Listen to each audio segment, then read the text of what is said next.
Hello everybody.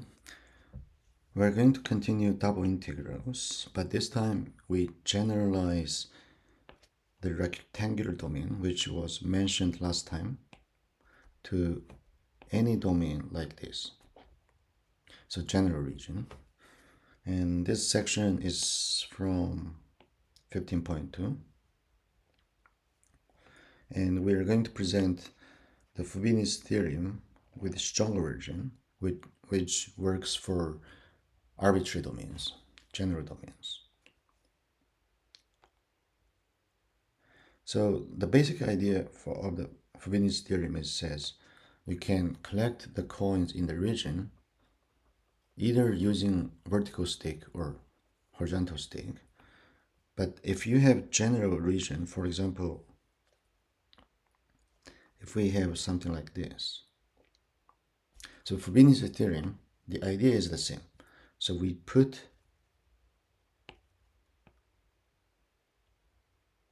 horizontal, we collect coins along this vertical line, which means dy. So, but where we start this stick, the stick starts from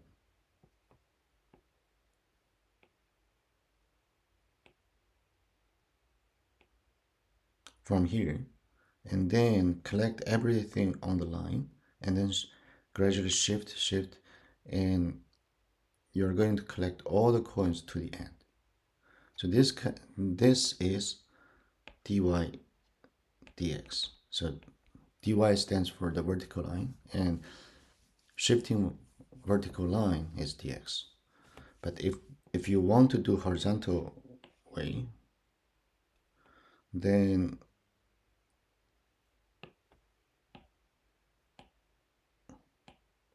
we start from here and gradually moving this to the end. But every time you're running along this red line, the horizontal line, which means dx.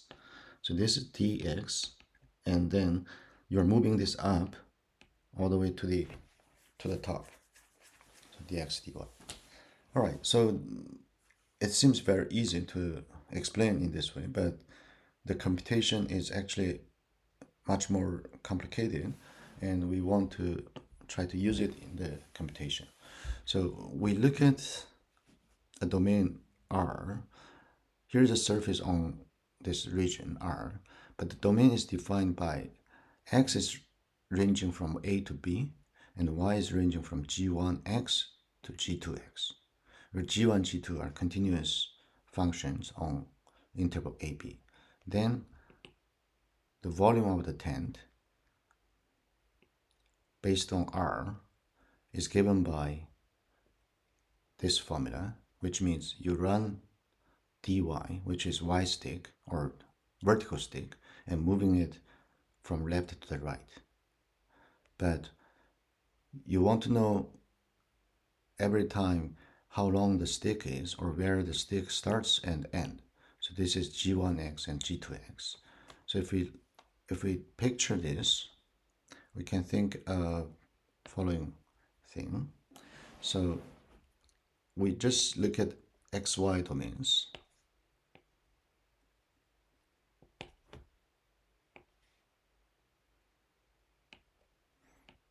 So we're going to draw the region, how it look like. So suppose G1 and G2 is given. So G1 and G2s are given. G1 is the bottom of the stick. G2 is upper limit of the stick. So if you have y, suppose y equal G1x, then this supposed to be a line, right? A curve. And y equal G2x is another curve which is above G1, maybe like this. So this is G2, this is G1. And you're looking at x from A to B. Suppose A is here and B is here. Then the region you're taking integral is given in this area. So it is everything bounded by these four curves. And in this case, Fubini tells us it's better to look at vertical line and run along vertical line. So you want to run along Y stick, so maybe I can use another.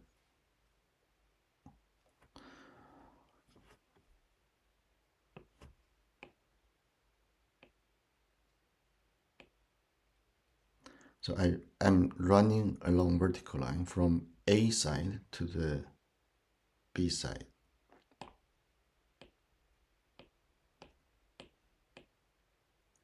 From A side, so you're collecting everything on the line, but you need, after collecting, you need to move. So from A to B. So this is dy dx. Now dx dy also works for those region. We are going, if you look at the picture,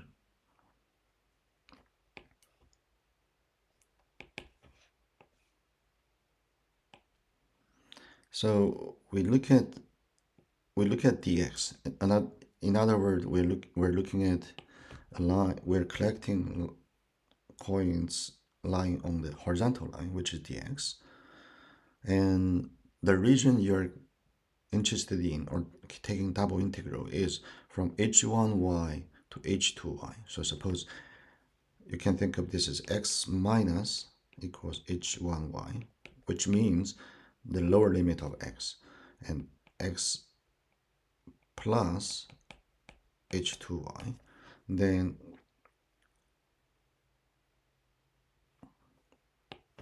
we have h1y lower limit, h2y upper limit.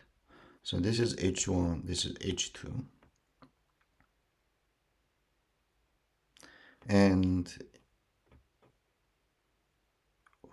the y range is given by from C to D, C to D.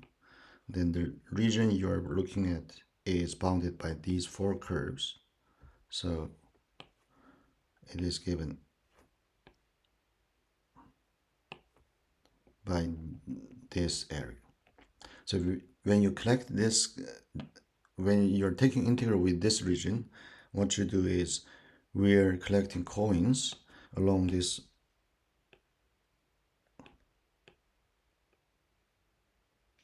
horizontal line. So from here, gradually move to D. So this is what it means.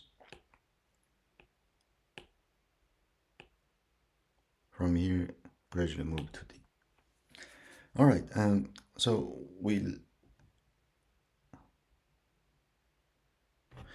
all right, now we can look at one example first. So using two different ways, find the volume of the prism whose base is a triangle in the xy plane bounded by the x-axis, y equals x, x equals 1. So there are three curves. They are bounded. So they put together. It gives a triangle, and we're going to take the integral over this triangle. So the plane, we have a picture. So this is the top of the tent, which is given here. And the bottom is given by this triangle, right? This picture, although this is clear, but to compute, it's better to draw a picture of the region or the bottom xy plane. So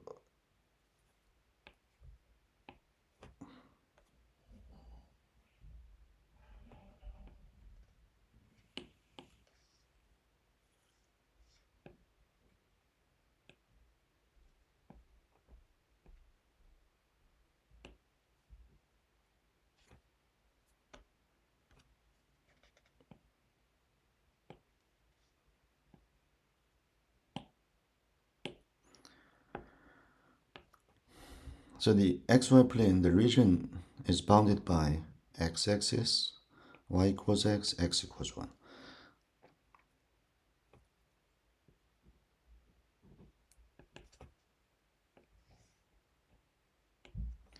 So x-axis, which means this line, y equals x is slope 1 increasing function, and x equals 1, we can think of this vertical line, and this is 1. So this is x equals 1. Then the region is triangle domain, which is bounded by these three lines, so forms a triangle. And well, we want to use two different ways. One is vertical line. So I'm going to put a vertical stick and move this, and so gradually from starting from here, you're going to there. But at some point, you're going to be in the middle, and here for double integral for the arbitrary domain, the key point is how to compute the lower limit of this stick and upper limit of this stick. So you start running from here and you are ending here. So in this case, you're looking for dy dx because you're running along y stick, but you want to know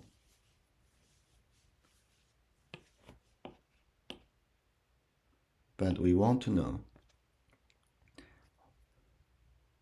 given some x, suppose this is at some moment you're at x, what is y plus y minus? Where is your starting point? So, and what is y plus in terms of x? Y plus is, so this is start, this is end. So the starting point is here, which means y minus is 0. And ending point is here, which is on the curve of y equals x. In other words, y plus satisfies y equals x. So y plus equals x. So y plus is just x. So when you are located this place, then this is y plus and this is y minus.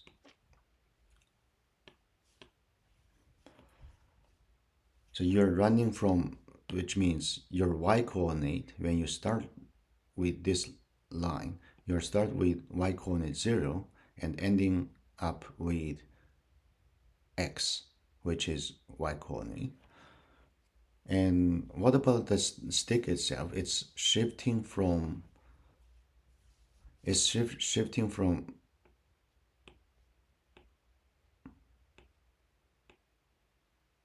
here, which is x coordinate is 0, and then move here all the way to 1. Right? So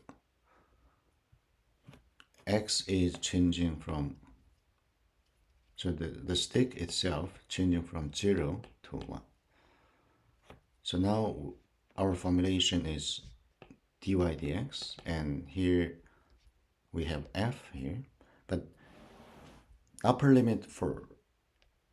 lower and upper limit for y is 0 and x, and for x itself it's ranging from 0 to 1, and f is replaced by 3 minus x minus y. So 3 minus x minus y, and then we can, again, we should do inner integral first. So we just copy paste outer integral, we don't touch anything, but inner side is antiderivative of 3 is 3y minus x antiderivative, not with respect to x but to y, and y antiderivative because x is frozen, and then 0 to x. Here by 0 to x, what it means is you want to put all the y's replaced by x, which is upper limit, and 0 means all the y's by replacing with 0, then you get lower limit. So for first we do, and then take the difference. So for upper limit, if I change all, so maybe, yeah, so if I changing all y's, so maybe I should recover the first form. So if I put all y's by x, then 3x minus x times x minus 1/2 x squared. This is upper limit, and lower limit is I'm going to put all y's with 0,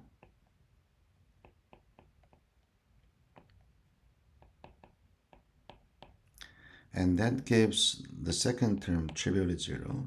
First term is 3x minus 2/3 x squared. Okay.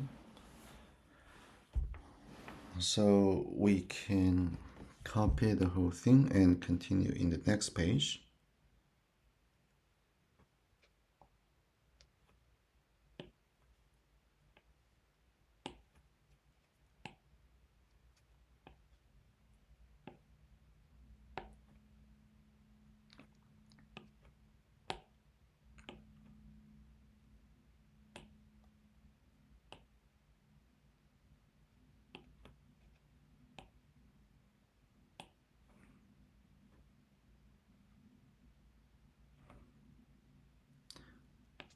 So after calculation, inside integral is 3x minus 3/2 x squared and dx. Now this becomes calculus 1, which is 2/3 x squared minus 1/2 x cubed, and put 0, 1, then this is 3/2 minus 1/2, which is 1. Now let's quickly go through the same problem with horizontal lines. So if I run horizontal line, so if I collect these coins from this bottom gradually to the top, then what I mean is we're doing dx dy, so we're running along x sticks dx dy, and for a given y, right, freezing y, then when do you start from the stick and when do you end? So if you say that you're changing x coordinate when you horizontally run. So the question is, what is x lower limit and what is upper limit? So if you look at this point is on the line of y equals x. So in other words, y equals x minus. So x minus satisfies y equals x, which means y equals x minus. And y is frozen, y is given, so you can write x minus equals y. And where is the ending point? Because the whole line, ending point is on this line, which is x equals 1. So x plus is just 1. So with this upper and lower limit, we can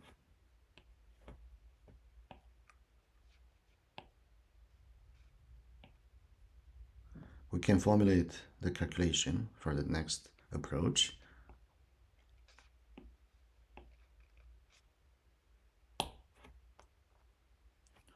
So we have double integral but dx dy, and inside we still have 3 minus x minus y, 3 minus x minus y, but for x it's changing from y to 1. For y, it is changing from, so the y stick, the lowest possible for the y stick is here. So x stick. So it's starting from here, y equals 0, and all the way to the y equals 1. So that's the y range from 0 to 1. And if you compute, I believe we should have 1, the same answer. So 3x minus 1 half x squared minus yx, and put y and 1. Here, when you say y and 1, every x will be changed to y. So first upper limit is going in, so 3 minus 1 half minus y times 1 minus 3y minus 1 half y squared minus y squared, and then dy. And we get, if you do a little bit calculation, then y squared term and y term is -3, -4, and plus 5/2.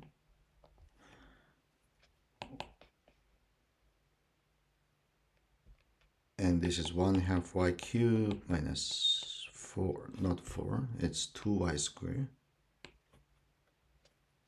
2y squared plus 5/2y. Then this is the same as 1 half minus 2 plus 5/2, which is 1. All right. So the conclusion is that for this kind of domain, you can go either horizontally or vertically. It works equivalently easy, or the same difficulty. All right, let's look at this problem. This problem also gives, it's possible to compute in different ways. So you can either go this vertical line, or we can go horizontal line. Let's focus on one thing. We're not going, and you can do the other approach by yourself. So suppose you have a vertical line and you want to go through it. So we're trying to collect from left to right. So that means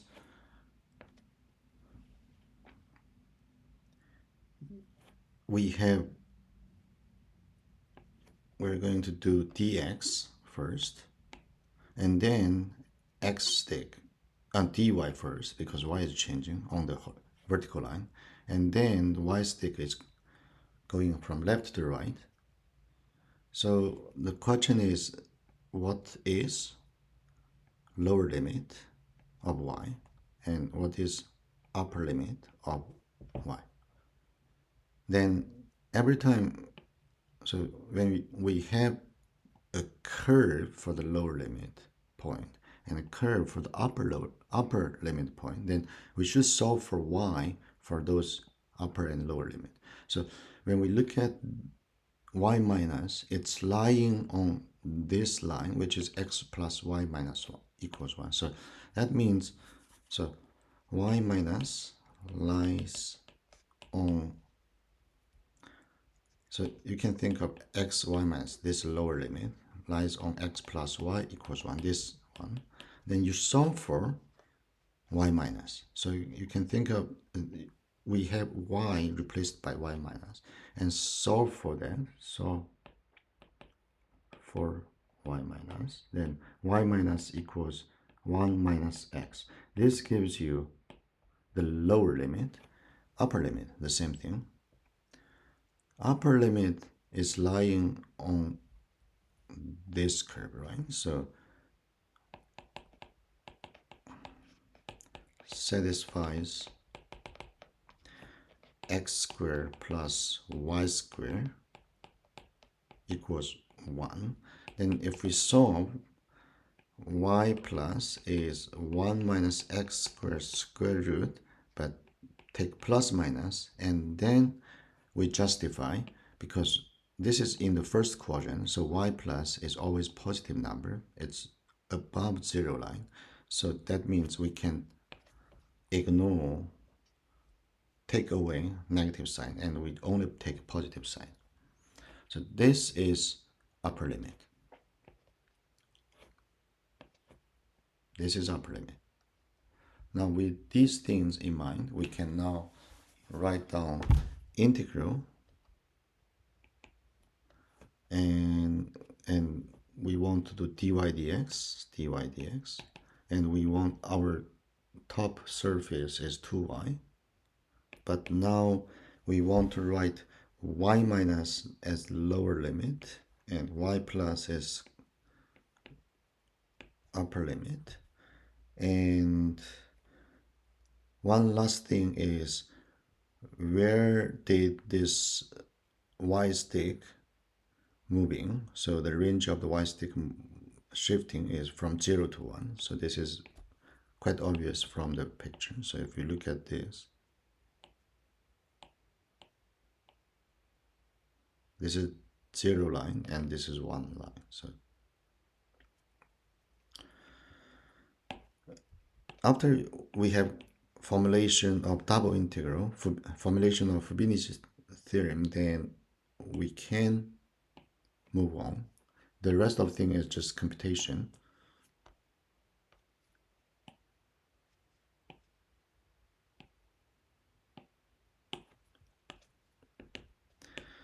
So we just copy paste the outer integral and work on the inner ones. So 2y antiderivative y squared and 1 minus x squared to 1 minus x squared. So plug in and take the difference, this 1 minus x squared, because square root of square is itself, minus, if you plug in 1 minus x then squared, then that's what you have inside. And just do a little bit more calculation. 1 minus 2x plus x squared dx. So this guy gives me 1 cancelled and x squared plus 2x. So antiderivative is, for this, is negative 2/3 x cubed, and for this we have x squared, and put 0, 1, then 1/3. All right, and this problem is perfectly works with horizontal line. In other words, if you change the order of dy dx into dx dy, it works. And the same approach, and should be the same answer. So here's a little a summary of how to take the finding limits of integration. So by finding limits, so if you're looking at this R area and R is not rectangular, then what you want to do is first sketch the region of integration and label the bounding curves. So for example, when we have something like this, we have, or maybe something like this, right? If you're looking at this, then you want to see 1 and 2 and 3 curves, and then find y limits of integration. What it means, if you're talking about dy dx, then imagine a vertical line L, so those are vertical lines, cutting through R in the direction of increasing y, so cutting through this R. Mark y values where L enters and leaves. These are the y limits of integration and are usually a function of x. So what it means is you want to find when it cut into the R and when it cut out R. This gives you, you need to find this, so y minus lower limit from curve 1 and y plus from curve 2. Of course, the same thing happened here. So this is y. Suppose you label this and 1 and 2, two curves, then this y minus is from 1 and y plus is from 2. And then we do x limits, which means where it starts, where is end for the stick, for the vertical line. All right, there are a few like sum and difference rule and additivity, domination. So for example, this is positive, then this is positive. So those are quite, it's very formal formulas, and I'm going to skip that. And we focus on next example, which suggests, of course, both ways of Freeney's theorem should work with this problem, but it's better, one is better than the other. So find the volume of wedge-like solid that lies beneath the plane of this and above the region R bounded by this curve, this curve, this curve. So we can do this. This curve is called 1, 2, and 3.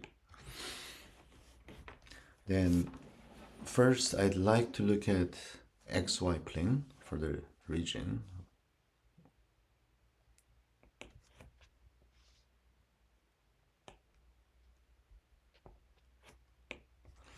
And curve 1 is y equal 2 square root of x.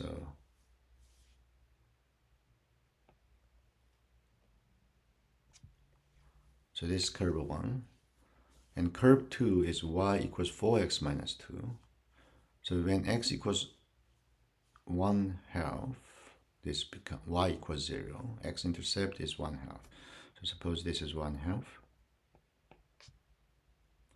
And with slope 4, it is a line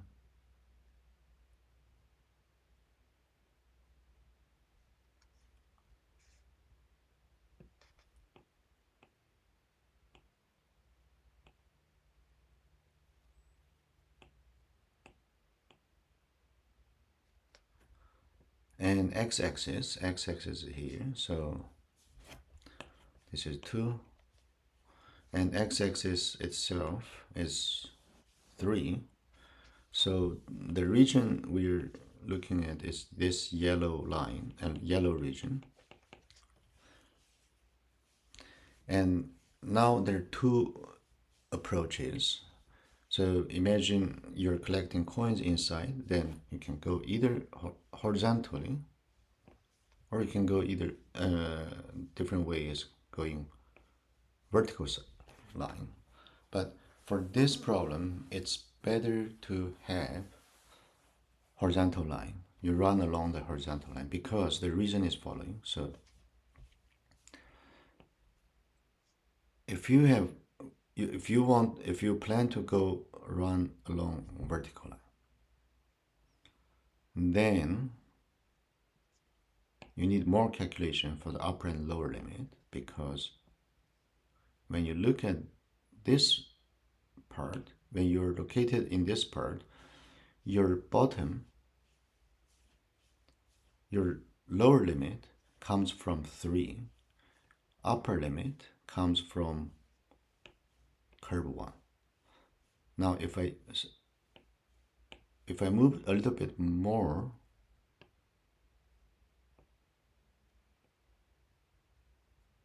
like this place, then the lower limit is coming from 2, but upper limit is coming from 1. So the lower limit is not, so in other words, the lower limit, when you run with the vertical line, the lower limit comes from 2 different curves. In other words, you need 2 different computations for the lower limit. So that's why, But if we do horizontal line, so if we do horizontal line, if we run along horizontal line, then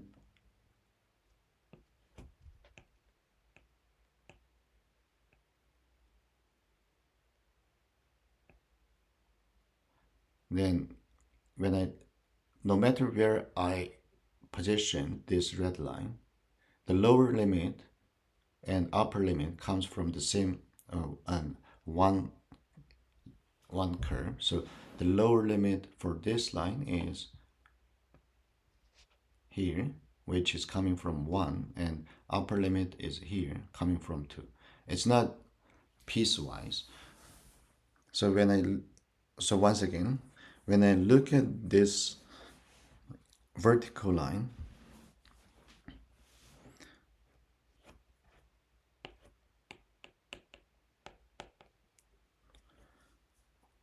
if I run along dy dx, then the lower limit comes from, for the first part, it comes from curve 3, and second part comes from curve 2. So this means you need 2 computations for the y minus, and this is not recommended. But if you have dx dy, then they are simpler, because we can see that y minus is from 1, and y plus is from 2. So y minus is only 1 and y plus is 2. So what it means is, if I want to stick with this dx dy, and y minus satisfies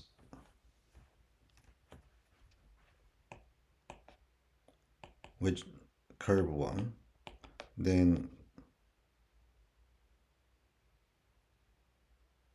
no, not x minus, it's x minus. So sorry, so this is x lower limit and x upper limit, because this is running dx. So x minus is from 1, which means y equals to square root of x minus, and you solve for x minus, then it is first divided by half and squared it, then it's 1/4 y squared. And from here, x plus satisfies 2, which means y equals 4x plus minus 2. And if we solve for x plus, which is 1/4 y plus 2. Now we can use those information to solve for double integral.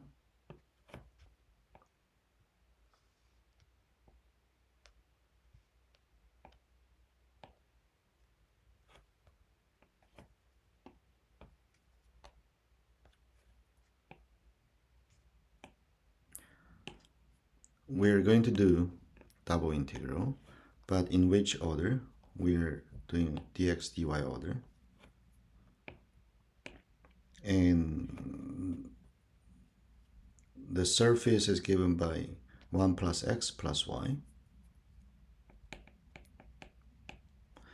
And x limit is 1/4 y and 1/4 y squared, sorry. It's, when I copy paste it, I lost square, the power, the exponent, and y plus 2.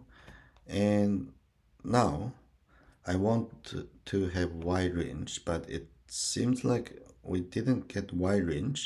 What is y range? So when you move the red stick, what is the range of the y coordinate? It's starting from bottom, y equals 0. So y is changing from 0 to this point. But the problem is we need to know what this point is. So this point is intersection of 1, 2. So first I know this is starting from 0, that's for sure, but I need to know this one, the upper limit of this y, which is intersection of 1 and 2. So intersection means you need to solve y equals 2 squared of x, y equals 4x minus 2, and from here I need to find y. So by substitution we have 4x minus 2, 2 squared of x. Of course we can factor this, can divide 2 for each term, and then square both sides, then 4x squared minus 4x plus 1 equals x. And then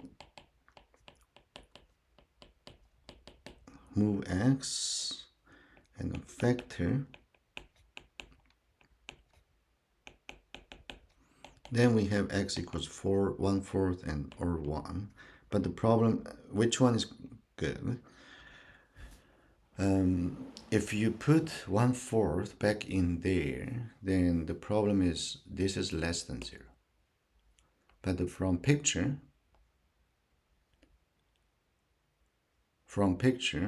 y has to be greater than 0. It's so the top limit is greater than 0. So we cannot take x equals 1/4. So think about when this is y equal, corresponding y is -1, right?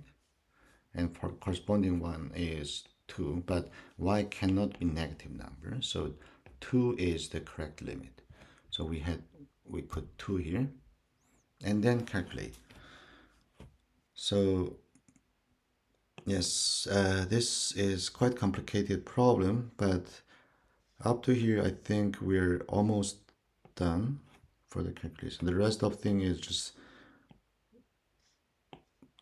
doing antiderivative things, and it's just purely computation. So antiderivative is x plus 1/2 x squared plus yx, and put 1/4.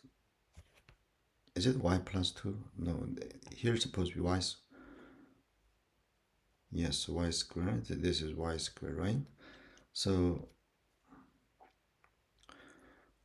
1/4 y plus 2 and 1/4 y squared, right? And then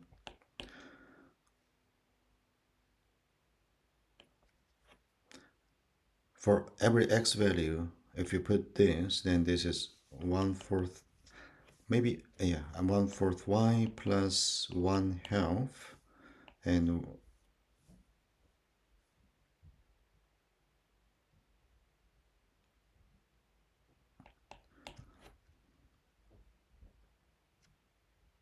yeah, maybe I should go a little bit.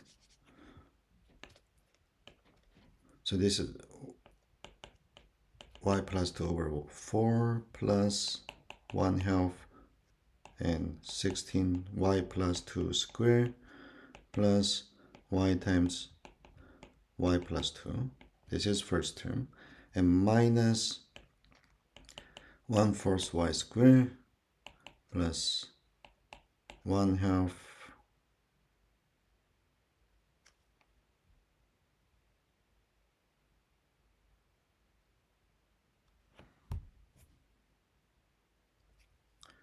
1/16 y to the fourth, right? Y squared plus 1/4 y cubed and dy, and then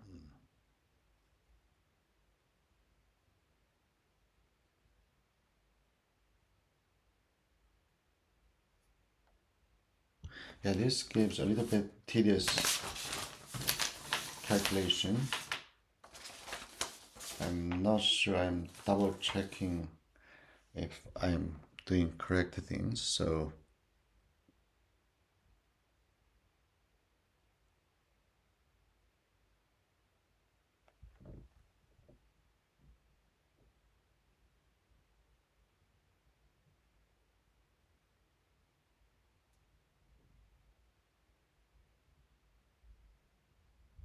Yeah, I believe so. There's no mistake here, but this is what it's supposed to be. And yeah, I have to simplify that. So if I, let me just put this part to the next page and first simplify that. This way maybe we can make it easier. So I'm going to simplify this integrand.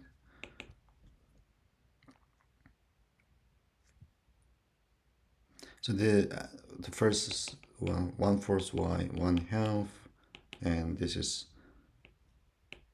132 y squared plus 4y plus 4 plus 1/4 y squared plus 1/2 y. So that is the first part. Second part is negative 1/4 y squared minus 32 y to the fourth 1/4 y cubed. And these two cancelled.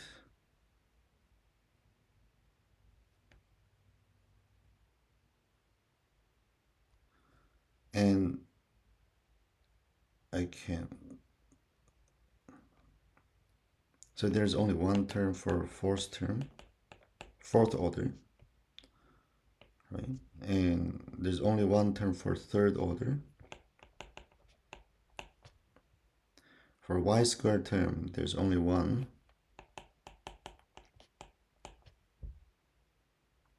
For y term, this 1/4, so 3/4, and here 1/8, so 3/4 plus 1/8, this is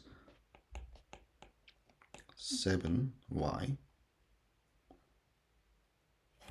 And constant term is 1/2. This is 1/8 because there is a 1/32 multiplied. So 1/2 plus 1/8 is this. So if my calculation is correct, it's antiderivative. So maybe I should put this copy.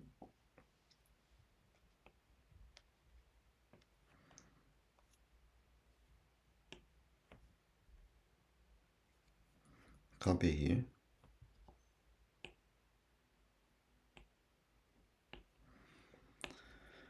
Zero one dy.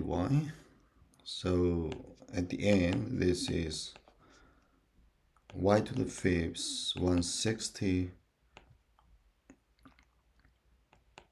y fourth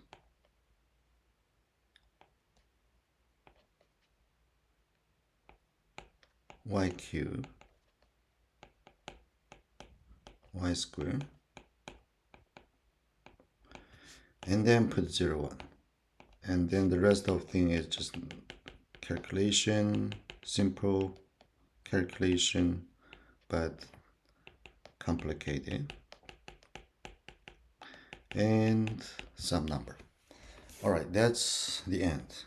Not easy. The question here is not easy for computation, but we put this example here because we want to know sometimes the right choice gives you easier computation. So although this is not as easy at all, but if you choose dy dx, it is even more complicated. It doubles your computations. But in the future exam, we may not have something like this. So usually within 15 minutes, we cannot solve too complicated problems. So most computations can be simplified much easier. But something like this example is expected in the real test. All right, this is quite long. We stop here.